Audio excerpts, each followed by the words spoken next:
അസ്സലാമു അലൈക്കും വറഹ്മത്തുള്ളാഹി തആല വബറകാതുഹു. അതെ, നഗരത്തിൻ്റെ ആ തിരക്കിനിടയിൽ അതാ ആ ഒരു ഹോസ്പിറ്റലിൽ സൗദ ശരിക്കും പെട്ടുകിടക്കുകയാണ്. അഭിനയിച്ചു വന്ന ഷമ്മാസിനെ കിട്ടണമെന്ന് വാശി പിടിച്ചുകൊണ്ട് അതെ, ഷമ്മാസിൻ്റെ ഒന്ന് പിടിക്കണം, അവൻ്റെ നെഞ്ചിലോട്ടൊന്ന് ചായണം എന്നുള്ള ആഗ്രഹവുമായി അവനെ മാത്രം വിളിച്ചു നിർത്താൻ കരഞ്ഞ നിമിഷങ്ങൾ അവൾ ഓർത്തു. അത് വയറുവേദന അഭിനയിച്ചെങ്കിലും ഷമ്മാസിനെ എനിക്ക് സ്വന്തമാക്കണം, അവനെയൊന്ന് എനിക്ക് പുണരണം എന്നുള്ള അവളുടെ ആ മാനസികാവസ്ഥ, അത് ശരിക്കും ഇത്രയ്ക്കും വലിയ കുഴിയിൽ ചെന്ന് ചാടിക്കുമെന്ന് അവൾ ഒരിക്കലും ഓർത്തില്ല. അത് ശരിക്കും നുസൈബയുമായി അവൻ കൊഞ്ചുമ്പോൾ, അവർ രണ്ടുപേരും ഒരുമിച്ച് നടക്കുമ്പോൾ, ഒരുമിച്ച് യാത്ര ചെയ്യുമ്പോൾ, ഒരുമിച്ച് കിടക്കുമ്പോൾ, ആ ഒരു കിടപ്പറയിൽ നിന്ന് അവരുടെ ആ ഒരു സ്വകാര്യ നിമിഷങ്ങളിലേക്ക് അവർ കടക്കുമ്പോൾ, അതെല്ലാം ആലോചിച്ചിട്ട് സൗദക്ക് യാതൊരു സുഖവും ഉണ്ടായിരുന്നില്ല.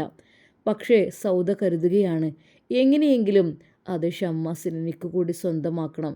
ഷമ്മാസ് ഒരു പ്രത്യേകതരം വ്യക്തിയാണ്, എല്ലാവരുടെയും പോലെയല്ല. വളരെയധികം സ്നേഹം അവൻ്റെ ഉള്ളിൽ കുമിഞ്ഞു കൂടിയിരിക്കുന്നു. ഒരു പെണ്ണിനെ എങ്ങനെ വേണ്ട രീതിയിൽ കെയർ ചെയ്യാം, ഒരു പെണ്ണിന് ഏതെല്ലാം രീതിയിൽ സ്നേഹം കൊടുക്കാം, ഒരു പെണ്ണിനെ ഏതെല്ലാം രീതിയിൽ സുഖിപ്പിക്കാം എന്നുള്ളതെല്ലാം അവൻക്കറിയാം. അതുകൊണ്ട് ഷമ്മാസ് അതിൻ്റെ സിരകളിലേക്ക് അതാ പടർന്നു കയറുകയാണ്. ആ പേര്, അവൻ്റെ ആ ശബ്ദം, അവൻ്റെ ആ വാക്കുകൾ, അവൻ്റെ ആ പുഞ്ചിരി, അതെല്ലാം സൗദയിലേക്ക് കയറിക്കഴിഞ്ഞു. എന്നാൽ അവൾക്ക് ഇതല്ലാതെ വേറെ വഴിയില്ലായിരുന്നു. എങ്ങനെയെങ്കിലും അവനെ ഒന്ന് സ്വന്തമാക്കണം, ഒന്നുമില്ലെങ്കിൽ അവനെ ഒന്ന് വാരി പുണരുക തന്നെയും വേണം. അത്രക്കും കൊതിച്ചു പോയിരുന്നു ഷമ്മാസിൻ്റെ കാര്യത്തിൽ സൗദ. കാരണം തൻ്റെ ഭർത്താവിൽ നിന്ന് ഒരിക്കൽ പോലും കിട്ടാത്ത സ്നേഹം ഷമ്മാസിൻ്റെ അരികിൽ നിന്ന് കിട്ടുമെന്ന് അറിഞ്ഞത് കൊണ്ട് തന്നെ അവൾ ആ രാത്രി അതാ വയറുവേദന അഭിനയിക്കുകയായിരുന്നു. പ്രത്യേകിച്ച് നുസൈബയില്ലാത്ത ദിവസം പോൽ ആയപ്പോൾ ശരിക്കും അവൻക്ക് അവളെ കൂടെ പോരാൻ പറ്റും എന്നതും ഉറപ്പാണ്. അതുകൊണ്ട് തന്നെ അവൾ അഭിനയിച്ചങ്ങ് തകർത്താടുകയായിരുന്നു. ആ നിമിഷങ്ങളിൽ അവൻ അതാ അവളെ വാരിയെടുത്തപ്പോൾ നുസൈബ അവൻ്റെ നെഞ്ചിലേക്കങ്ങ് മുഖമമർത്തിയിരുന്നു. ശരിക്കും അവനെ അങ്ങ് ആസ്വദിച്ചിരുന്നു, അവൻ പോലും അറിയാതെ. അല്ലാതെ ഒരു ചാൻസുമില്ല. എന്നാൽ അന്ന് താൻ ഇത്രക്കും വലിയ അഭിനയങ്ങൾ തകർത്തെങ്കിലും ഇപ്പോഴിതാ താൻ ഈ ഇരുട്ടുമുറിയിൽ അതാ അബോധാവസ്ഥയിൽ കിടക്കുകയാണ്. അവർ ആ ഇഞ്ചക്ഷൻ വെക്കുന്ന സമയത്തും ഉറക്കെ അവൾ വിളിച്ച് പറയുന്നു, എനിക്കൊരു അസുഖവുമില്ല, എനിക്കൊന്നുമില്ല, ഞാനിവിടെ വെറുതെ വന്നതാണ്, ഞാൻ അഭിനയിച്ചതാണ്, എനിക്കൊന്നുമില്ല എന്ന ഡോക്ടർ പറഞ്ഞു. ഇത് മൂത്ത ഇനമാണ്. പേഷ്യൻസിന് ഈ ഒരു മാനസികാവസ്ഥ മാറിക്കഴിഞ്ഞാൽ ഇങ്ങനെ അവർ പറയും, എനിക്ക് അസുഖമില്ല, അതേ അവർ പറയുകയുള്ളൂ. സാധാരണ പേഷ്യൻസ് പറയുന്ന പോലെ അല്ലല്ലോ. ശരിക്കും അവൾക്കുള്ള ഇഞ്ചക്ഷൻ കൊടുത്തപ്പോഴേക്കും അവൾ തളർന്നു പോയിരുന്നു. എന്നാൽ സൗദിയുടെ കൂടെ കുഞ്ഞിക്കതിയാത്ത അവിടെ പുറത്ത് ശരിക്കും നിരാശയോടെ നിൽക്കുകയായിരുന്നു. ഏത് സമയത്താണ് എനിക്ക് ആശുപത്രിക്ക് വരാൻ തോന്നിയത് എനിക്കറിയില്ല. എൻ്റെ കൗത്തത്തെ 3 പവൻ്റെ ആ മാലനാണ് പോയത്. എൻ്റെ മനസ്സ് വല്ലാതെ പൊട്ടുകയാണ്, നെഞ്ച് പിളരുകയാണ് എനിക്ക്. ഇപ്പോൾ എവിടെയും ഇല്ല. ഇനിയിപ്പോൾ അത് തയ്യോ, ഇനിയിപ്പോൾ അതാ കൈമ 2 കടകുകളുണ്ട് 2 പവൻ്റെ വെച്ച്. അതിപ്പോൾ അന്ന് ഒരിക്കൽ നവാസ് പൈസ അയച്ചപ്പോൾ അങ്ങനെ വാങ്ങിയിടുന്നതാണ്. ഇതിപ്പോൾ വല്ലാത്തൊരു പുതുമ, അസീനാൻ്റെ അടുത്ത് ഇത് കിട്ടിയിട്ടായി കിട്ടൂല. ഇതിപ്പോൾ എൻ്റെ വള കൈമത്തെ 2 പവൻ്റെ വള ഊരേണ്ട അവസ്ഥ തന്നെയാണ്. വല്ലാത്തൊരു ഗതിയായിപ്പോയത്. ഞാൻ സൗദിനോട് കൊല്ലാണ് വേണ്ടത്, അല്ലാതെ പിന്നെ ഇപ്പം എന്താ ചെയ്യുക. ഇങ്ങനത്തെ മക്കളുണ്ടായി കഴിഞ്ഞാൽ വല്ലാത്ത ഇടങ്ങാറിനൊക്കെ തന്തൻ്റെ സ്വഭാവം തന്നെ ആയിരിക്കും. ഏതായാലും അങ്ങനെ സൗദിയുടെ കൂടെ ഇല്ലേ? എന്തെവിടെ മിണ്ടാതെ നിൽക്കണോ? വരും തന്നെയാണ്. എന്തിയേ? അത് പേഷ്യൻറ്റിന് ഒരു ഇത് കൊടുക്കാണ്ട്, ഷോക്ക് കൊടുക്കാണ്ട്, അതിന് വേണ്ടിയിട്ടുള്ള പേയ്മെൻറ്റ് ചെയ്തോളൂ. ശരിക്കും അതാ സൗദിയുടെ ഉമ്മ ഞെട്ടുകയായിരുന്നു. അല്ല പൊന്നത്, തൊട്ടീനും പിടിച്ചീനൊക്കെ പൈസ ഒന്ന് ഗവൺമെൻറ് കണ്ട് കൊണ്ടുപോയിക്കൂടെ, ഇനി എന്തിനാ ഇവിടെ ഇട്ട് നിരകിച്ചു? എൻ്റെ അടുത്ത് പൈസ ഇല്ല. എന്താ താത്ത, നിങ്ങൾക്ക് സുഖമല്ലേ? ഇത്രക്കും വലിയ ലക്ഷറി ഹോസ്പിറ്റലിൽ നിന്ന് വന്നിട്ട് നിങ്ങൾ ഈ ഒരു ഹോസ്പിറ്റലിലേക്ക് എത്തിയിട്ട് അവിടെ അത്ര വലിയ പേയ്മെൻറ്റ് കൊടുത്തിട്ട് ഇവിടെ വന്ന് നിങ്ങളത് എങ്ങനെ പറയുന്നത്? കുട്ടിയെ എപ്പോഴും പൈസ കയ്യിലുണ്ടാവുമോ? വല്ല ഗവൺമെൻറ്റൊക്കെ ആക്കുക, അല്ല അപ്പം എന്താ കാട്ടണേ? ഇന്നെ കൊണ്ട് കഴിയൂല ഇവളെ നോക്കാൻ. കുഞ്ഞിക്കതിയും ഒഴിയുന്ന മട്ട് തന്നെയാണ്. എന്നാൽ സൗദ ശരിക്കും പെട്ടു എന്ന് തോന്നുന്നു. ഇനിയിപ്പോൾ എത്രയും വാണ്ടിയത്? അത് അത്യാവശ്യം റേറ്റുള്ള ഇഞ്ചക്ഷൻ തന്നെയാണ്. കാരണം ഇഞ്ചക്ഷൻ ഇപ്പോൾ ഒന്ന് കൊടുത്തു, അതും ചെയ്തല്ലോ. ഇനിയിപ്പോൾ ഒന്ന് ഷോക്ക് എടുപ്പിക്കുന്നുണ്ട്. കാരണം പേഷ്യൻ്റ് എന്തൊക്കെയോ വിളിച്ച് പറയാണ്. ഓൾക്ക് ഒന്നും ഇല്ലേനല്ല അസുഖം, പിന്നെ എന്തിനാ ഇങ്ങോട്ട് കൊണ്ടുവന്നത്? അങ്ങനെ തന്നെ വീട്ടിൽ പോയാൽ പോരെ? ഇവിടെ ആകുമ്പോൾ അതിൻ്റേത് വലിയ അസുഖക്കാരൊക്കെയാണ് ഇവിടെ എടുക്കാറുള്ളത്. ഇതിപ്പോൾ ഞങ്ങളിപ്പോൾ എന്ത് ചെയ്യാനാ? ഞങ്ങൾക്ക് നിർദ്ദേശത്തിനനുസരിച്ചല്ലേ പറ്റുകയുള്ളൂ. അതിൻ്റെ റബ്ബേ, എന്നാൽ എത്രയാണ്? ഇത് ഫാർമസിയിൽ പോയി വാങ്ങിക്കോളൂ. എന്തോ ഒന്ന് അവരുടെ കൈകളിൽ കൊടുത്തു, അത് അവിടെ അടച്ചോളൂ കേട്ടോ, ബില്ല് പേയ്മെൻറ്റ് ചെയ്തോളൂ. ബാക്കിയുള്ള കാര്യം ശരിക്കും കുഞ്ഞിക്കതിയ ബാക്കിയുള്ള പൈസകൾ എണ്ണി നോക്കി. പടച്ചോനെ, തിന്നാദ്യം കുടിച്ചാദ്യം ഉണ്ടാക്കേണ്ടി വരും. അല്ലാത്തൊരു പുതുമ. നേരേതാ അവിടെ ബില്ല് പേയ്മെൻറ്റ് ചെയ്ത് വലിയൊരു സംഖ്യ അവിടെയുമായി. എന്നാൽ ഈ സമയം കുഞ്ഞിക്കതിയെ തോന്നി, അന്ന് കുട്ടിനിട്ട് ആശുപത്രിയിൽ നിന്ന് ഇറങ്ങിപ്പോയതാണ് ഞാൻ. ഇതിപ്പോൾ സ്ഥിതി ഇപ്പം അങ്ങനെ ആകേണ്ടി വന്നാണ് തോന്നുന്നത്. വെളിയും വിട്ട് ഇറങ്ങേണ്ടി വരുമോ? പെറ്റ തള്ളൊക്കെ തന്നെ പറഞ്ഞിട്ടെന്താ, ഇങ്ങനത്തിനൊക്കെ പോറ്റായെന്നല്ലേ, കഴിയൂല, എന്നെക്കൊണ്ടാവൂല. എൻ്റെ റബ്ബേ, വല്ലാത്തൊരു പുതുമ. അങ്ങനെ അത് ചുരുക്കി പറഞ്ഞാൽ ഹോസ്പിറ്റലിൽ നല്ല ബില്ലും കാര്യങ്ങളും ആയി തുടങ്ങുകയാണ്. കുഞ്ഞിക്കതിയുടെ കയ്യിലുള്ള ക്യാഷുകളെല്ലാം തീർന്നു പോവുകയാണ്. എന്നാൽ സൗദ അവിടെ അവലമുറ ഇടുന്നുണ്ട്. എന്നെ ഒന്നും ചെയ്യല്ലയോ, എനിക്കൊന്നുമില്ലയോ, എനിക്കൊന്നുമില്ല, ഞാൻ അഭിനയിച്ചതാണ്, എന്നെ നിങ്ങൾ തുറന്നു വിട്ടേക്കൂ, ഞാൻ അഭിനയിച്ചതാണ്, എനിക്കൊന്നുമില്ല, നിങ്ങൾ തുറന്നു വിടി. എന്തിനാ എന്നെ ഇഞ്ചക്ഷൻ വെക്കുന്നത്? എന്തിനാ എന്നെ ഷോക്ക് എടുപ്പിക്കുന്നത്? അപ്പോഴേക്കും സിസ്റ്റർമാർ അതെ എന്തൊക്കെയോ വിളിച്ചു പോകുന്നുണ്ട്. ശരി, നമുക്കൊരു ഷോക്ക് കൊടുക്കാം. അപ്പോൾ തന്നെ അതാ അവിടെ അവൾക്ക് അതിനുള്ള തയ്യാറെടുപ്പുകൾ ഒരുക്കുകയാണ്. അഭിനയത്തിൽ നിന്ന് യാഥാർത്ഥ്യത്തിലേക്ക്. അത് ശരിക്കും അവൾ അഭിനയിച്ചതായിരുന്നു. എന്നാൽ ഇത് യഥാർത്ഥമായി വരുന്നല്ലോ എൻ്റെ ജീവിതത്തിൽ എന്ന് ഓർത്ത് അവളാകെ ടെൻഷനായിപ്പോയി. അവൾ അവിടെ കണ്ട സാധനങ്ങളെല്ലാം എടുത്ത് എറിയുവാൻ തുടങ്ങി. അത് ശരിക്കും ഞാൻ അഭിനയിച്ചതായിരുന്നു. ഇപ്പോൾ എനിക്കറിയുന്നില്ല. എന്നാൽ എല്ലാവരും പറയുന്നു, ഇവർക്ക് അല്പം കൂടുതലാണെന്ന് തോന്നുന്നു. എന്നാൽ നമുക്ക് പെട്ടെന്ന് തന്നെ കാര്യങ്ങളിലേക്ക് കടക്കാം. അവൾ കൂവി വിളിച്ചു, വേണ്ട, ഒരിക്കലും വേണ്ട, എന്നെ ഒന്നും ചെയ്യേണ്ട. വസ്തുക്കൾ എറിഞ്ഞു. ആരും കാണാത്ത ആളുകളോട് അവൾ സംസാരിക്കുന്ന പോലെ, എന്തിനാ എന്നെ ഇവിടെ അങ്ങനെ പൂട്ടിട്ടിരിക്കണേ? എന്ത് കാര്യത്തിനാ? ഞാൻ ഒന്നും ചെയ്തിട്ടില്ലല്ലോ. ഉമ്മയെ വിളിച്ചു. ശരിക്കും കുഞ്ഞിക്കതിയാത്തെ പേടിച്ചു. അവളുടെ മാനസിക ഒരു ആരോഗ്യ പ്രശ്നം കണ്ടിട്ട്. എപ്പോഴാണ് റബ്ബെ വിളി പിരാന്തത്തിയായത്? ഞാൻ അറിഞ്ഞില്ല. ഈ പിരാന്തത്തിനെ നോക്കാൻ എന്നെ കൊണ്ടാവില്ല. ശരിക്കും കുഞ്ഞിക്കതിയാത്തയും അപ്പോൾ അങ്ങനെയാണ് പറയുന്നത്. എന്നാൽ അവളെ ഒരു റൂമിലേക്ക് പ്രവേശിച്ചു. നിശബ്ദത. ചില മുറികളിൽ നിന്ന് കേൾക്കുന്ന ചിരികൾ, ചിലവിടങ്ങളിൽ കരച്ചിൽ. സൗദക്ക് ആ ദിവസം തന്നെ വല്ലാത്ത അസ്വസ്ഥത തോന്നി. വേണ്ടാത്ത പണി ഞാൻ എടുത്തോ? ഇപ്പം എല്ലാവരും എന്നെ മാനസിക രോഗിയാക്കി. ഇവിടെ ഉള്ളവർ എന്നെപ്പോലെ ആയിരിക്കും. ഞാൻ ഇവരെ പോലെ അല്ലല്ലോ, എനിക്ക് കുഴപ്പമില്ലല്ലോ. ഇവിടെ ഉള്ളവർ ശരിക്കും ഭ്രാന്തന്മാർ, ഞാൻ ഭ്രാന്തിയല്ലല്ലോ. പക്ഷേ അവൾ അതൊക്കെ പറയുമ്പോഴും ഡോക്ടർ അവളെ ശാന്തമായി നോക്കി. സൗദ, നോ പ്രോബ്ലം, അത് പ്രശ്നമില്ല, നിനക്കൊരു പ്രശ്നവുമില്ല കേട്ടോ. ഡോക്ടറെ, ഞാൻ ഭ്രാന്തി പെണ്ണല്ല, എനിക്കതില്ല. എന്നാൽ അവളുടെ മുഖത്ത് നോക്കി ചിരിച്ചു. അതേ, പേഷ്യൻസ് എല്ലാവരും അങ്ങനെ പറയും, എനിക്ക് അസുഖമില്ല എന്നൊക്കെ. അത് സാരമില്ല. അങ്ങനെ ആ രാത്രി വരുന്നു. ചിന്തകൾ വേഗം വേഗം അവളെ പേടിപ്പെടുത്തിക്കൊണ്ടിരുന്നു. അതെ, ഇനി അവൾക്ക് തിരിച്ചറിയാൻ പറ്റാത്ത ലോകത്തേക്ക് പോകുമോ? ഞാൻ എന്നും ഒരു മാനസിക രോഗിയായി മാറുമോ എന്നുവരെ അവൾ പേടിച്ചു. അവൾ അഭിനയിച്ച കഥാപാത്രം അവൾ ഷമ്മാസിനെ ഓർത്തു. അവനെ ഒന്ന് കെട്ടിപ്പുണരണം എന്നുള്ള ആ ഒരു അതിയായ ആഗ്രഹം എന്നെ കൂടുതൽ അവനിലേക്ക് അടുപ്പിക്കുവാനും എനിക്കതേ മാർഗമുണ്ടായിരുന്നുള്ളൂ. പക്ഷേ 2 ദിവസം അവൻ്റെ കൂടെ ഹോസ്പിറ്റലിൽ കിടന്ന് തിരിച്ച് വീട്ടിലേക്ക് പോകാം. അവൻ്റെ ആ ഒരു സാന്നിധ്യത്തിൽ അവൻ്റെ ചൂടേറ്റ് ജീവിക്കാം എന്നായിരുന്നു കരുതിയത്. പക്ഷേ അതെല്ലാം മാറി മറിഞ്ഞ് ജീവിതം ആയി മാറി. അഭിനയമെല്ലാം ജീവിതമായി മാറി. കള്ളമെല്ലാം ശരിയായി മാറി. അവൾ ഭക്ഷണം ശരിക്ക് കഴിക്കാതെ വിളിച്ചു കൂകുന്നു. അവസാനം ഡോക്ടർമാർ പറഞ്ഞു, ECT ചെയ്യേണ്ടി വരും. അത് കാരണം ഞങ്ങൾ പരമാവധി ഇഞ്ചക്ഷൻ വെച്ച് നോക്കിയിട്ടുണ്ട്. പക്ഷേ ഇനിയിപ്പോൾ ഇവർ വേറെ പലതുമാണ്, പ്രകൃതിവിരുദ്ധമായ കാര്യങ്ങൾ ഒക്കെയാണ് പറഞ്ഞുകൊണ്ടിരിക്കുന്നത്. എന്നാൽ ആ ദിവസം രാവിലെ അവൾ ആ ഷോക്ക് റൂമിലേക്കുള്ള കൊണ്ടുപോകലിലെ തിരക്കിലാണ്. ഡോക്ടർ സൗദയെ വിളിച്ചു. സൗദ, അവൾ ഭയപ്പെട്ടു. എനിക്കൊന്നും വേണ്ട, എനിക്ക് സുഖമാണ്, എനിക്കൊരു കുഴപ്പമില്ല, എനിക്ക് ഷോക്കൊന്നും വേണ്ട. അവളുടെ ശബ്ദം നടുങ്ങി. പക്ഷെ സിസ്റ്റർമാർ സ്നേഹത്തോടെ പറഞ്ഞു, സൗദ പേടിക്കണ്ട കേട്ടോ. നിൻ്റെ ഇപ്പോഴത്തെ മാനസികാവസ്ഥയൊക്കെ മാറിയിട്ട് നല്ലൊരു മാനസികാവസ്ഥ നിനക്കുണ്ടാവും കേട്ടോ. ആ അനുഭവം അവളുടെ മനസ്സിൽ വളരെയധികം ഭയപ്പെടുത്തി. അവളെ അതാ ഒരു തണുത്ത റൂമിലേക്ക് കൊണ്ടുപോവുകയാണ്. അവിടെ വെളുത്ത ലൈറ്റുകൾ, അപരിചിത മുഖങ്ങൾ. അവളുടെ ഹൃദയം അതിവേഗത്തിൽ മിടിച്ചു. എനിക്ക് എന്താണ് ചെയ്യാൻ പോകുന്നത്? നിങ്ങൾ എന്തിനു ചെയ്യണത്? ഞാൻ പറഞ്ഞില്ല നിങ്ങൾക്ക് അസുഖമില്ലാന്ന്. എന്ത് ചെയ്യണേ നിങ്ങളെ? എനിക്കൊന്നും വേണ്ടേ.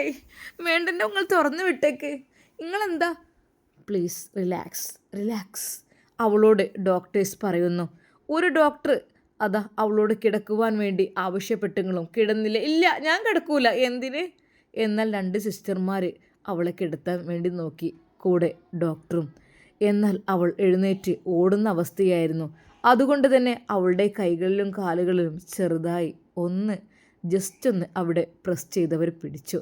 ഒരു ഡോക്ടർ അവളുടെ കൈ പിടിച്ചു. ഒന്നും പേടിക്കണ്ട, ഷോക്ക് അടുപ്പിക്കുന്ന പറഞ്ഞ കാര്യമായിട്ടൊന്നുമില്ല. അതെ, പേടിയൊന്നും വേണ്ട, നീ ഒന്ന് ഉറങ്ങും. ഒരു ഇഞ്ചക്ഷൻ കൊടുത്തു. എന്നെ മതി, എനിക്ക് ഇല്ല. ചെറുതായിട്ട് അവളുടെ കണ്ണുകൾ അടഞ്ഞു. അതെ, അവളെ ഷോക്കടിപ്പിക്കുന്ന ആ ഒരു ടൈമിലേക്ക് പോവുകയാണ്. പക്ഷെ അവളതറിയുന്നില്ല. ഇഞ്ചക്ഷൻ അടിച്ചത് കൊണ്ട് തന്നെ അവളുടെ തലച്ചോറിൽ ഒരു ചെറിയ മാറ്റം, ഒരു റീസ്റ്റാർട്ട് പോലെ, എല്ലാം പഴയ രീതിയിലേക്ക് മാറി മറിയുന്ന പോലെ അവൾക്ക് തോന്നുകയാണ്. അല്പസമയം കഴിഞ്ഞപ്പോൾ അവൾ കണ്ണു തുറന്നു. ഒരു കുഴപ്പത്തോടെ ചുറ്റും നോക്കി. ഞാനെവിടെ? എനിക്കറിയില്ല ഞാൻ എവിടെയാണിത്. സെഷനുകൾ കഴിഞ്ഞപ്പോൾ അവളുടെ ശബ്ദം കുറഞ്ഞു വന്നു. അതെ, അവൾ എന്തൊക്കെയോ മറന്നതുപോലെ, എന്തൊക്കെയോ ഓർത്തതുപോലെ. അതെ, ഞാൻ എന്തൊക്കെയോ അഭിനയിച്ചു, അതിപ്പോൾ യാഥാർത്ഥ്യമായി വന്നിക്കണ്. എനിക്കറിയുന്നില്ല എന്തൊക്കെ സംഭവിച്ചതെന്ന്. എന്നാൽ എങ്ങനെയെങ്കിലും കുഞ്ഞിക്കതി അവിടെ നിന്ന് രക്ഷപ്പെടുവാൻ വേണ്ടിയിട്ട് ശ്രമിക്കുകയായിരുന്നു ഇത്തവണയും. പക്ഷേ അവിടെ വലിയ സെക്യൂരിറ്റിയും കാര്യങ്ങളും എല്ലാം ഉണ്ടായത് കൊണ്ട് തന്നെ ഒരു പേഷ്യൻറ്റിൻ്റെ കൂടെ ഒരാൾ എന്നുള്ള രീതിയിലുള്ള കുറച്ച് കാര്യങ്ങളൊക്കെയുണ്ട്. അതുകൊണ്ട് തന്നെ അവരുടെ ആധാർ കാർഡും നമ്പറും അങ്ങനെ എല്ലാ കാര്യങ്ങളും വാങ്ങി അതിൻ്റെ ഡീറ്റെയിൽസ് കാര്യങ്ങളൊക്കെ അവർക്ക് അത് നിർബന്ധമാണ്. അതുകൊണ്ട് പെട്ടെന്ന് അവിടെ നിന്ന് ഇറങ്ങാനും പോകാനും കഴിയുന്ന ഹോസ്പിറ്റലല്ല ഇത്. എന്നാൽ ഈ സമയം അതാ സൗദയെ അതെല്ലാം കഴിഞ്ഞ് മറ്റൊരു റൂമിലേക്ക് മാറ്റുകയാണ്. Ward number 7. സൗദ അവിടേക്ക് തുറിച്ചു നോക്കി. ഒന്നും അസുഖമില്ലാത്ത എന്നെ എന്തിനാ റബ്ബേ എന്തൊക്കെ ഇവർ ചെയ്ത് കൂട്ടി ഷോക്കടിപ്പിക്കലെന്തുമായിട്ട് എനിക്കറിയില്ല. എന്നാൽ പുറത്ത് വിടുന്ന ലക്ഷണമില്ല. അതെ, ആ ഒരു റൂമിലേക്ക് കിടന്നപ്പോൾ അതിനുള്ളിൽ 3 കിടക്കകളാണുള്ളത്. ഒരു കോണിൽ ഇരുന്ന് ഒരു പെൺകുട്ടി ചിരിക്കുന്നു. 3 പെണ്ണുങ്ങൾ തന്നെയാണ്. ഒരാൾ മതിലിലേക്ക് നോക്കി എന്തൊക്കെയോ സംസാരിക്കുന്നു. മറ്റൊരാൾ കിടക്കയിൽ കിടന്ന് മേൽക്കൂരയെ നോക്കി. അത് ശരിക്കും എന്തൊക്കെയോ അവളും പറയുന്നു. സൗദ, ഇവിടെയാണ് കേട്ടോ നീ ഇനി താമസിക്കേണ്ടത്. കാരണം ഇവിടെ റൂം അടുത്തായതുകൊണ്ട് ഇവിടെയാണ് നല്ലത്. ഒന്ന് ഒതുങ്ങിയതിന് ശേഷം മറ്റു റൂമിലേക്ക് മാറ്റാറുള്ളൂ. ഓക്കെ. അവൾ ഒന്നും മിണ്ടാതെ ആ കിടക്കയിലിരുന്നു. റബ്ബേ, ഞാനായിട്ട് വരുത്തി വെച്ചോ. എൻ്റെ അതിമോഹം, ഞാൻ കുണ്ടിൽ വീണു. ഇനി പറഞ്ഞിട്ട് കാര്യമില്ല. അതെ, അഭിനയിച്ച് അവസാനം മാനസിക രോഗിയായ മട്ടത്തിലായി. എന്നാൽ അപ്പുറത്തെ ബെഡിലിരിക്കുന്ന ആ ഒരു പെണ്ണ് അവളുടെ അടുത്തേക്ക് വന്നു. ഒരു നിമിഷം, പഠിച്ചോനെ, പിരാന്തന്മാരിടയിലാണ് ഞാൻ ഇരിക്കുന്നത്. കണ്ണുകൾ വലുതാക്കിക്കൊണ്ട് ചോദിച്ചു, നിനക്കെന്താ അസുഖം? സൗദ ഞെട്ടി. മറുപടിയില്ല. പറയടി, നിനക്കെന്താ അസുഖം? വീണ്ടും ചോദിച്ചു. ശരിക്കും സൗദക്ക് എന്ത് പറയണമെന്നായിപ്പോയി. റബ്ബേ, എനിക്ക് പേടിയാണ്. ഇതൊക്കെ ശരിക്കും പിരാന്തത്തെ ആൾ തന്നെയാണ്. എന്നാൽ ഒരുത്തി, റഷീദ എന്ന് പേരുള്ള ഒരുത്തി, നിരന്തരം സംസാരിച്ചു കൊണ്ടേയിരിക്കുകയാണ്. എന്തോ അറിയില്ല, ഇനി ഗർഭസ്ഥ ശിശു മരണപ്പെട്ടിട്ടാണോ ഭർത്താവ് ഒഴിവാക്കിയിട്ടാണോ എന്താ സംഭവം അറിയില്ല. അതിൻ്റെ അപ്പുറത്ത് ഒരു പെണ്ണ് കരയുകയും ചെയ്യുന്നുണ്ട്, ചിരിക്കുകയും ചെയ്യുന്നുണ്ട്. പെട്ടെന്ന് ശബ്ദം ഭയങ്കരമായി പൊട്ടിത്തെറിക്കും, ഭയങ്കര അട്ടഹാസം പോലെ. ശരിക്കും സൗദ ഞെട്ടിപ്പോവുകയാണ്. സൗദിയുടെ നേരെ ആ പെണ്ണ് വന്ന് വെച്ചു. ഞാൻ ആരോ സംസാരിക്കുന്ന കേൾക്കുന്നുണ്ട് നിനക്ക്? നോക്കിക്കേ, ഒന്ന് നോക്കിക്കേ, എന്നെ നോക്കിക്കേ. ശരിക്കും സൗദ പേടിച്ചു പോയി. റബ്ബേ, 2-3 ഭ്രാന്തന്മാരിടയിലാണല്ലോ റബ്ബേ ഞാനിരിക്കുന്നത്. അവൾക്ക് വല്ലാത്ത അസ്വസ്ഥത. അതെ, സൗദക്ക് ഉറക്കം വന്നില്ല. മറ്റു പെണ്ണ് റഷീദ ഉറക്കത്തിൽ പോലും സംസാരിക്കുന്നുണ്ട്. അവിടെ പോകരുത്, അവർ വരും. അവിടേക്ക് പോകാൻ പാടില്ലട്ടോ, അവർ വരും, നമ്മളെ കൊല്ലും, നമ്മളെല്ലാവരെയും കൊല്ലും. അങ്ങോട്ട് പോകാനേ പാടില്ല. ശരിക്കും അതാ ആ പെണ്ണ് ഉറക്കെ ഉറക്കെ വിളിച്ചു പറയുന്നു. പിന്നീട് പൊട്ടിക്കരയുന്നു. ചുമരിൽ ശക്തമായി ഇടിക്കുന്നു. എന്നാൽ കുറച്ചു കഴിഞ്ഞപ്പോൾ ശാന്തമായി കിടക്കുന്നു. അവളുടെ കണ്ണുകൾ തുറന്നാണ് കിടക്കുന്നത്. ഇടയ്ക്കിടെ സൗദയെ നോക്കുന്നുണ്ട്. ശരിക്കും സൗദ പെട്ടുപോയി എന്ന അവസ്ഥയായി. എന്നാൽ എങ്ങനെയെങ്കിലും ഒന്ന് ഉറങ്ങിക്കിട്ടിയിരുന്നെങ്കിൽ എങ്ങനെ ഈ പിരാന്തന്മാരിടയിൽ ഞാൻ കിടക്കുക? അത് സൗദയെ അവരുടെ ഇടയിലാണ്, ഒരു ബെഡിലാണ് കൊണ്ടുവന്നിട്ടത്. സൗദ കണ്ണുകൾ അടച്ചു. പക്ഷേ ശബ്ദങ്ങൾ അത് നിശബ്ദമല്ല. നിനക്കും വരും, അതേപോലെ നിനക്കും വരും. നോക്കിക്കോ നോക്കിക്കോ, ഈ അങ്ങനെ മിണ്ടാതെ കിടക്കൊന്നും വേണ്ട, നിനക്കും വരും. ആരെയോ പറയുന്ന പോലെ തോന്നുകയാണ്. അതെ, അപ്പുറത്തെ ബെഡിലുള്ള പെണ്ണാണ്. അവൾ പെട്ടെന്ന് എഴുന്നേറ്റു. അവൾക്ക് ഉറങ്ങാൻ കഴിഞ്ഞില്ല. പേടിയാണ്. പഠിച്ചോനെ, ഇഞ്ചക്ഷൻ വെച്ചിട്ടും ഷോക്ക് നൽകിയിട്ടൊന്നും ഇത്ര പേടി തോന്നിയില്ല. ഇറ്റങ്ങളുടെ ഇടയിൽ കൊടുത്തിട്ടിട്ട് എനിക്ക് മനസ്സമാധാനല്ലേ. സൗദയാണല്ലേ പേര് എന്ന് പറഞ്ഞുകൊണ്ട് അതാ അപ്പോഴേക്കും റഷീദ് എഴുന്നേറ്റ് അവളുടെ കൈകൾ വിടർത്തി പിടിച്ച് കണ്ണിങ്ങനെ തുറപ്പിച്ചുകൊണ്ട് അവളുടെ നേർക്ക്, സൗദ, എന്തിനാ സൗദ ഇവിടെ എത്തിയത്? അനക്കും ഞങ്ങളെപ്പോലെ അസുഖമുണ്ടോ? ഞങ്ങളെപ്പോലെ ഭ്രാന്ത അനക്കും എന്ന് തുടങ്ങിയതാ? അതേ, എൻ്റെ കുട്ടിനെ ഞാൻ കൊന്നതാണ്. എൻ്റെ കുട്ടിനെ ഞാൻ പ്രസവിച്ച് കിടക്കുമ്പോൾ അതേ ഞാൻ കൊന്നു. അതിന് ശേഷമാണ് എനിക്ക് ഭ്രാന്തായത്. എൻ്റെ കുട്ടിനെ, എൻ്റെ ഭർത്താവിനെയും കൊല്ലാൻ ഞാൻ നിൽക്കുകയായിരുന്നു. അതാണ് ഇപ്പം ഞാൻ ഭ്രാന്തത്യാണ്. ശരിക്കും അതാ അവൾ സൗദ പേടിച്ചു പോയി എന്ന് തന്നെ പറയാം. അല്ല, നീ പറഞ്ഞില്ലല്ലോ നീ ആരെയാ കൊന്നത്? സത്യം പറ, നിനക്കെന്ത് പ്രശ്നം? നീയും എൻ്റെ കുട്ടിനെ കൊന്നിട്ട് വന്നതാ? ആണോ? ശരിക്കും സൗദ പേടിച്ചു. എനിക്കൊന്നുമില്ല.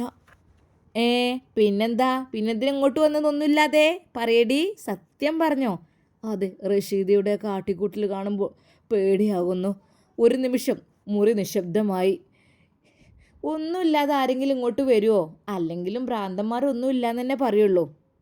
എന്നാൽ അല്പസമയം കഴിഞ്ഞപ്പോൾ റഷീദ വീണ്ടും, സത്യം പറയടി, ശരിക്കും എനിക്കൊന്നുമില്ല, പിന്നെന്തിനാ ഇവിടെ നിൽക്കുന്നത്?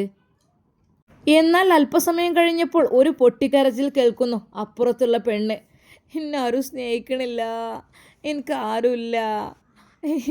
റഷീദ അത് കേട്ട് ചിരിക്കുന്നു. ഇവിടെ ആരും ആരെയും സ്നേഹിക്കില്ല. എന്നാൽ അപ്പുറത്ത് കിടക്കുന്ന പെണ്ണ് പെട്ടെന്ന് എഴുന്നേറ്റു. എനിക്ക് ഉറങ്ങണം, നിങ്ങൾ മിണ്ടാതിരിക്കേ. അങ്ങനെ പല പല രീതിയിലുള്ള വാക്കുകളും സംസാരങ്ങളും പൊട്ടിച്ചിരികളും കരച്ചിലുകൾക്കിടയിൽ ശരിക്കും സൗദ പെട്ടുപോയ അവസ്ഥയായി. അവൾ വിചാരിച്ചു, അതെ, ഞാൻ കുഴിച്ച കുഴി ഇത്രയും വലിയ കുഴിയാവുമെന്ന് ഞാൻ വിചാരിച്ചില്ല. ഇപ്പോൾ ആ കുഴിയിൽ ഞാൻ അകപ്പെട്ട പോലെയായി. ഓരോ ആളുകൾക്കും മനസ്സിൽ ഓരോ വിഷമങ്ങൾ. അത് ചിലത് തകർന്നതാണ്, ചിലത് പോരാടുന്നത്, ചിലത് സുഖം പ്രാപിക്കുന്നത്, അങ്ങനെ. പക്ഷേ അഭിനയിച്ചതായിട്ട് ഞാൻ മാത്രമേ ഉണ്ടാവുള്ളൂ. അവർക്കൊക്കെ അവരുടെ മക്കൾ നഷ്ടപ്പെട്ടതും ഭർത്താവ് നഷ്ടപ്പെട്ടതും എന്തെങ്കിലും കണ്ട് പേടിച്ചതൊക്കെ ആയിട്ടുണ്ടാവും. പക്ഷേ എനിക്കതല്ലല്ലോ. ഇത് ഞാനായിട്ട് തന്നെ വരുത്തി തീർത്ത വലിയൊരു കുഴിയാണല്ലോ. സൗദ ശരിക്കും അതെ എന്തൊക്കെയോ വിചാരിച്ചു. എന്നാലും ഇങ്ങനെ അവർ ചെയ്യുന്ന ഞാൻ ഒരിക്കലും വിചാരിച്ചില്ല. എന്നാൽ ഈ സമയം കുഞ്ഞിക്കഥ ഹോസ്പിറ്റൽ വിട്ട് പോകുവാനുള്ള പരിപാടി നോക്കിക്കൊണ്ടിരിക്കുകയാണ്. അതിനിടയിൽ സൗദയുടെ കൂടെ എന്ന് പറഞ്ഞ് വിളിക്കുന്നുണ്ട്. പക്ഷേ ആരും തന്നെ ഇല്ല. എന്നാൽ സെക്യൂരിറ്റി അത് ശ്രദ്ധിക്കുന്നു. ഒരു സ്ത്രീ അതാ ഒറ്റയ്ക്ക് പുറത്തു പോകുവാൻ വേണ്ടി ശ്രമിക്കുന്നതായിട്ട്.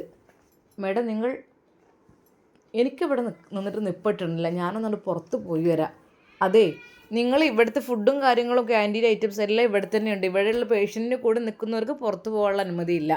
അതായത് അവിടെ ഓഫീസിൽ ചെന്ന് ഒപ്പിട്ടിട്ട് കാര്യങ്ങളൊക്കെ ബോധിപ്പിച്ചിട്ട് വേണം പോകാൻ. കാരണം പല ആളുകളും മാനസികാരോഗ്യ കേന്ദ്രത്തിൽ നിന്ന് ഇങ്ങനെയുള്ള ഇവരെ ഉപേക്ഷിച്ച് പോകുന്നതായിട്ട് വിവരമുണ്ട്. അപ്പോൾ അതിൻ്റേതായ രീതിയിൽ നടപടി സ്വീകരിക്കാൻ വേണ്ടിയിട്ടാണ്. അല്ലാതെ നിങ്ങളിങ്ങനെ പോകുന്ന CCTV ക്യാമറകളെല്ലാം ഇവിടെ ഓണാണ്, അപ്പോൾ നിങ്ങൾ ശ്രദ്ധിക്കണം എന്ന് പറഞ്ഞ്, ഞാനൊന്ന് പുറത്തേക്കൊന്ന് മേലക്കാൻ പോട്ടെ, എന്താണ് ഇവിടെ നിൽക്കാൻ കഴിയണില്ല. അല്ല, ഈ ഒരു പിരാന്തന്മാർക്കൊക്കെ AC റൂം തന്നെയാണല്ലോ ഒപ്പം നിൽക്കണമല്ലോ. ഞങ്ങളിപ്പോൾ ഞാൻ പറഞ്ഞു വാർഡിലാക്കാം, ഞാനാ പറഞ്ഞ റൂം ഒരു ചോദിച്ചു മാണ്ട കഴിയൂല റൂം എത്രയാ എൻ്റെ പൈസ എന്നെക്കൊണ്ട് കഴിയൂല അതുകൊണ്ട് തന്നെ നമ്മൾ വാർഡ് കൈക്കളി 3-4 ആളുള്ളതെന്ന് പറഞ്ഞു. അപ്പോൾ അയക്കാണ്ടാക്കിയിരിക്കണമെന്ന് എനിക്ക് വല്ലന്നാണ്ട്. മേഡം നിങ്ങളിങ്ങനെ പോകുന്നത് ശരിയല്ല, ഒരിക്കലും അതിൻ്റേതായ കറക്റ്റ് പേഷ്യൻറ്റിൻ്റെ എല്ലാ കാര്യങ്ങളും ഡീറ്റെയിൽസൊക്കെ നിങ്ങളുടെ അടുത്തല്ലേ, പിന്നെ അതിനെക്കുറിച്ച് അറിയുന്നത് നിങ്ങളാണ്. അപ്പോൾ നിങ്ങൾ പോയി കഴിഞ്ഞാൽ എന്തെങ്കിലുമൊക്കെ ആരോടെ ചോദിക്കുക.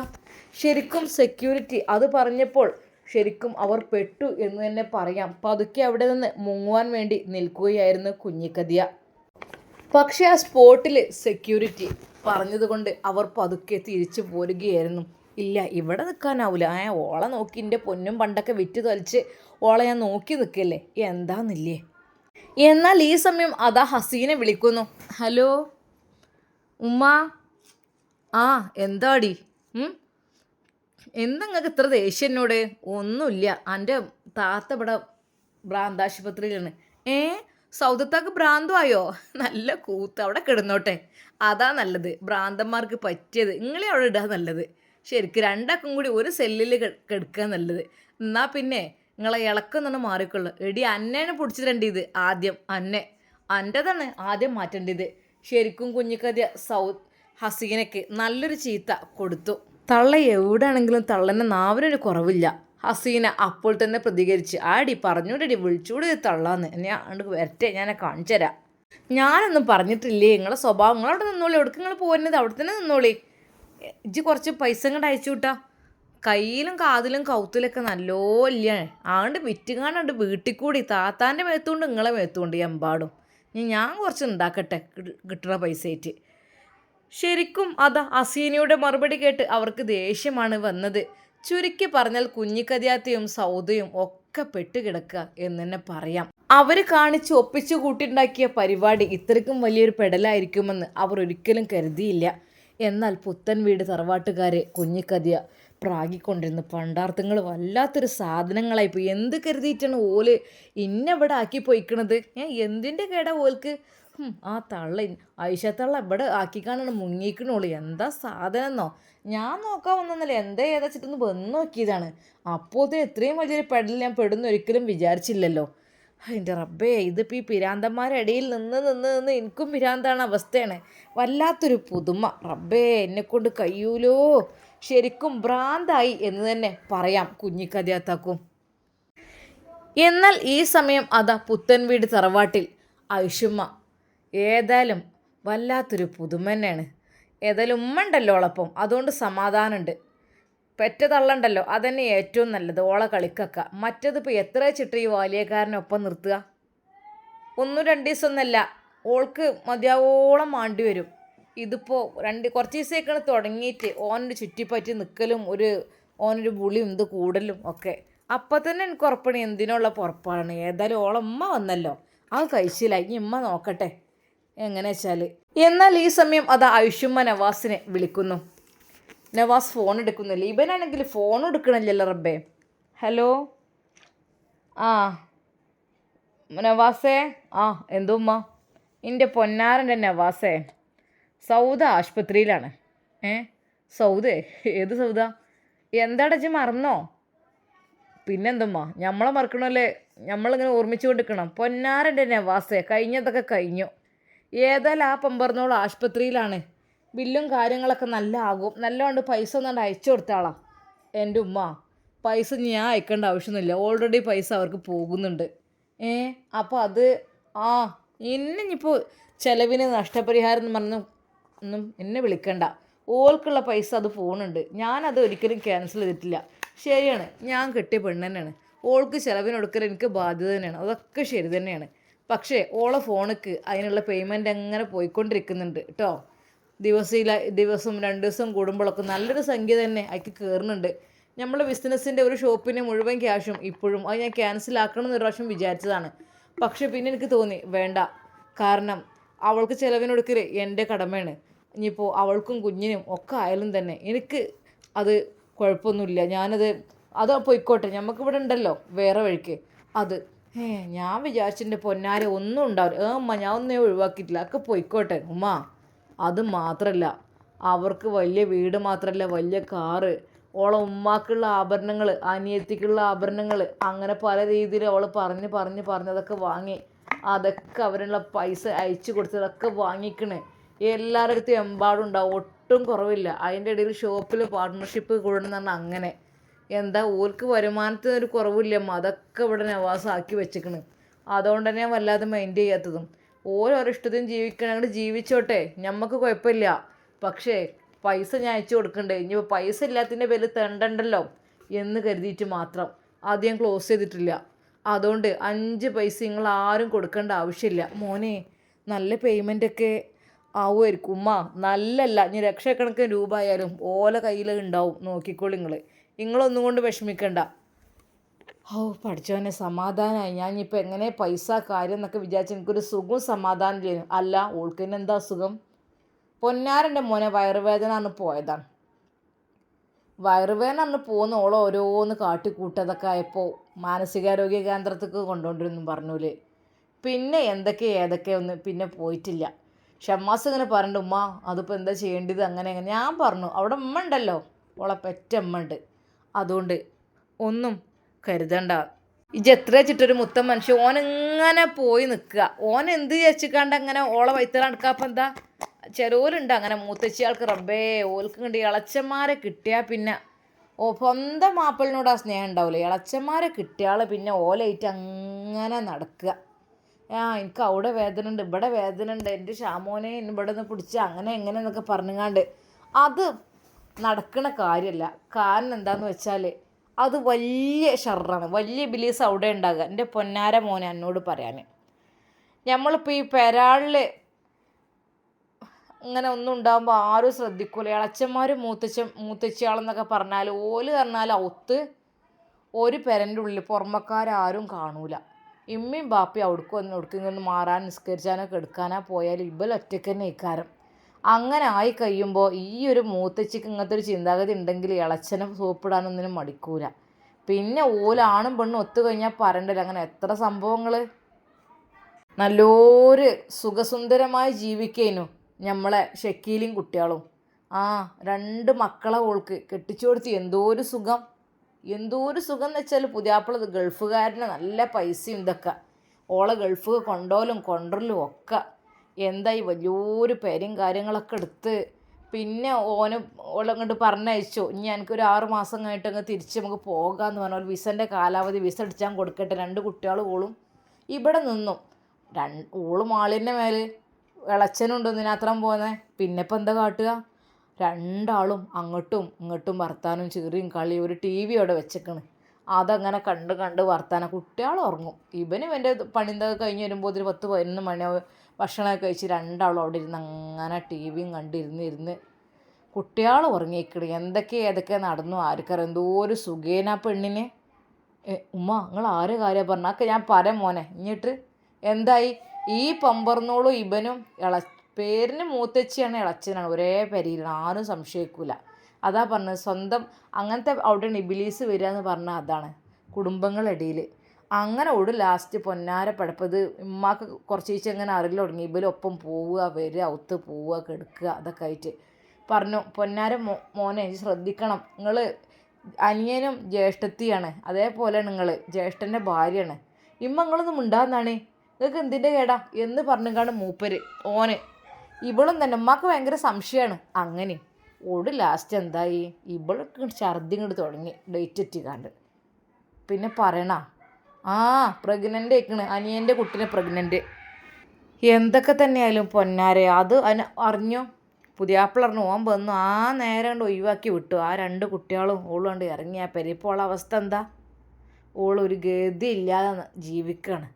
അതാണ് നല്ല സുഖത്തിൽ നിന്ന് ഓൾ രക്ഷപ്പെട്ടു. അതാണ് മക്കൾ, നമ്മൾ നല്ലോണം കരുതണം. എൻ്റെ ഷാമോൻ ഇത്ര തേഞ്ഞോനാ നല്ലോണമെന്ന് ഞാൻ പറയണില്ല, ശരിയാണ്. ഓനൊരു ആണാണ്. ഒരു പെണ്ണ് ഇങ്ങനെ പിന്നാലെ അങ്ങനെ നടന്ന് വർത്താനം പറയലും ഉണ്ടാകലും അവിടെ വേദന ഇവിടെ വേദന പറയലും അങ്ങനെ പൂക്കും വരവൊക്കെ ആകുമ്പോഴേ എന്തൊക്കെ തന്നെയായാലും ഓലടി ഒരു ബിലീസ് വരും. എൻ്റെ ഷാമോനിപ്പോൾ മലക്കൊന്നല്ലല്ലോ. എന്തെങ്കിലുമൊക്കെ തോന്നിക്കഴിഞ്ഞാൽ പോരെ. പുതിയാപ്പിള ഇല്ലാത്ത സ്ഥിതിക്ക് ഇവിടെ ഇല്ലാത്ത സ്ഥിതിക്ക് ഇങ്ങനെയൊക്കെ ആയിക്കഴിഞ്ഞാൽ എന്തേക്കാരം സ്ഥിതിനും സേബി ഇവിടെ ഇല്ല. ഞാനാണ് നിസ്കരിച്ച് എന്തൊക്കെ ആണെങ്കിൽ എന്തേക്കാരം എത്ര അവസരങ്ങൾ ഓൽക്ക് നമ്മൾ. അതാണ് പറഞ്ഞത്, നമ്മളതിനുള്ള അവസരം ഉണ്ടാക്കരുത്. അവസരമാണ് എല്ലാത്തിൻ്റെയും താക്കോൽ. അവസരം ഉണ്ടാക്കാനേ പാടില്ല. അപ്പോൾ അങ്ങനെയൊക്കെ കഴിക്കാണ്ട് ഏതായാലും ഓലിപ്പോൾ ആശുപത്രിയിൽ ഓളെ ഉമ്മ ഉണ്ട്, ഞങ്ങളിപ്പോൾ ഇങ്ങോട്ട് പോന്നിക്കണ്.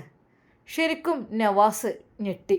അല്ലെങ്കിലും ഓലോല ഇഷ്ടം പോലെ ജീവിക്കുന്നതല്ലേ. നമ്മളിപ്പോൾ എനിക്ക് ഞോളെ വേണ്ടമ്മ. അതിനിപ്പോൾ എൻ്റെ പെണ്ണുങ്ങൾ തെറ്റ് ചെയ്തു എന്ന് ഞാൻ പറഞ്ഞിട്ടില്ല, അതൊന്നും ഇല്ലാനും. അങ്ങനെയല്ല ഞാൻ പറഞ്ഞത്, ഒന്ന് കരുതണത് നല്ലതാണ്. എനിക്ക് ഓളെ പറ്റി കേൾക്കേ വേണ്ട. ഓലൊക്കെ അഹങ്കാരം തലയിൽ. ഓലൊക്കെ ശരിയാണ്. നമ്മൾ ഈ ഒരു അട്ടയെ പിടിച്ച് മെത്തയിൽ കെടുത്തൊക്കെ പറയില്ലേ, ഓല് കെടുക്കൂലമ്മ. ഓല് നല്ല മട്ടത്തിൽ ജീവിക്കൂല. ഓൽക്ക് അതും അതിൻ്റെ അപ്പുറം അങ്ങനെ പല പല ചിന്തകളായിട്ടാണ് അവരത്. അങ്ങനെയുള്ളൊരു നന്ന് ഇപ്പോൾ എത്ര ആൾക്ക് സുഖസുന്ദരമായി ഒരു ജീവിക്കുന്നുണ്ട്. പക്ഷേ സ്വഭാവത്തിലൊന്നും ഇപ്പോൾ വലിയൊരു ഇതൊന്നുമില്ല. എന്തായാലും വേണ്ടിയില്ല. ഇനി എനിക്ക് ഓളെക്കുറിച്ച് കേൾക്കൊന്നും വേണ്ട. ചിലവിനുള്ള അയച്ചു കൊടുക്കുന്നുണ്ട്, ഓല് ജീവിച്ചോട്ടെ, അത് ഞാൻ മുടക്കണില്ല. എൻ്റെ പൊന്നാര മോനെ, എന്തായാലും ഈ കാര്യത്തിൽ തീരുമാനം ചെടുക്ക്. ഒന്നുമില്ല, എൻ്റെ ഒരു കുട്ടി ഇവിടെ ഉണ്ട്. ഒന്നെങ്കിൽ ഇത് ഇങ്ങോട്ട് വാ, വന്നുകാണ്ട് ഓളെ അങ്ങോട്ട് കൂട്ടിക്കൊണ്ടു ആശുപത്രിയിൽ പോയിക്കാണ്ട്. എന്നിട്ട് പിന്നെ ഓളോട് പറഞ്ഞ് ഇതൊന്നും ഉണ്ടാകരുതെന്നൊക്കെ പറഞ്ഞുകാണ്ടൊക്കെ. ഉമ്മ എന്നെ കൊണ്ടാവൂല, നിങ്ങളെന്തെങ്കിലും കാട്ടിക്കൊള്ളി, ഞാനോട് വരണമില്ലപ്പോൾ. നവാസിൻ്റെ വാക്ക് കേട്ട് ഉമ്മ പറഞ്ഞു, പൊന്നാരം മോനെ, ഇജ്ജ് കുറച്ച് ദിവസമായില്ലേ ഓളത്തുനിന്ന് വിട്ടു കഴിഞ്ഞ് നിൽക്കണം. ഒന്നുമില്ല, ഓളൊരു പെണ്ണല്ലേ, ഒന്ന് ഓളൊരു ആശ്വസിപ്പിക്കാൻ ഇജ്ജ് വന്നാളാ. ശരിക്കും അതാ ഐഷുമ്മയുടെ വാക്ക് കേട്ട് അവൻ അങ്ങനെയാണ് പറഞ്ഞത്. ഉമ്മ ആവൂല, എനിക്ക് ഇനി ടെൻഷൻ ആവൂല. അതുകൊണ്ടാണ് ടെൻഷനായി കഴിയാൻ മടുത്തിക്കണ്. ഇനി ആവൂലമ്മ, എന്നെക്കൊണ്ട് കൈയായിട്ടാണ് ഞാൻ പറയണത്. ശരിക്കും തൻ്റെ മകൻ്റെ അവസ്ഥയോർത്ത് ഐഷുമ്മ ഒരു നിമിഷം ചിന്തിച്ചു പോയി. എൻ്റെ റബ്ബേ, വല്ലാത്തൊരു പുതുമ. ഏതായാലും ആ പമ്പർന്നോൾക്ക് ഏത് നേരത്തെ നാം അങ്ങനൊക്കെ ഒരു ബുദ്ധി തോന്നിയത്. ഏതായാലും പഠിച്ചോ നല്ല ബുദ്ധി കൊടുക്കട്ടെ. അപ്പോഴും ഐഷുമ്മ അവർക്ക് വേണ്ടി ദുആ ചെയ്യുകയായിരുന്നു. എന്താവും, നവാസ് വരുമോ, സൗദിയെ കൂട്ടിക്കൊണ്ടുവരുമോ? നമുക്കിതിൻ്റെ ബാക്കി ഭാഗം കാണാം. നിങ്ങൾ ഇതിൻ്റെ അഭിപ്രായങ്ങൾ കമൻ്റായിട്ട് രേഖപ്പെടുത്തുക. എല്ലാവർക്കും ഒരിക്കൽ കൂടി അസ്സലാമു അലൈക്കും വറഹ്മത്തുള്ളാഹി തആല വബറകാതുഹു.